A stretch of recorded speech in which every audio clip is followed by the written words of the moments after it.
Добрый день, это костер в ночи. Куст довольно мощный, высокий. Костер в ночи подписан. Очень красивый. Вот камера и фото так не передает. Цветочки ярко-фиолетовые. Красоту всю. Конечно, красота будет невероятная. Она уже невероятная красота. У нас первый год растет от Тамары. Томочка, спасибо. Просто вот любуемся. Любуемся этой красотой. Еще не пробовали на вкус, но в принципе, это не для еды. Может быть и для еды тоже, но в первую очередь для красоты, для эстетики взяли.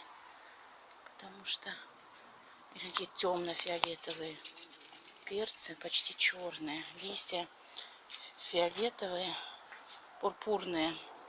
А внизу они, первые листочки, они зелененькие с пурпурным прожилкой такой, с пурпурной. Вот они сначала такие зеленовато-пурпурные, потом становятся темными. Очень красивый куст.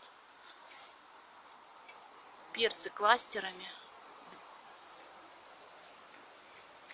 В принципе, вот на кусту есть такие конические, невысокие, есть такие вытянутые одновременно. Попробуем потом еще ночную съемку сделать. Он в ночи должен как бы светиться. И оно так и будет, я думаю, судя по цвету.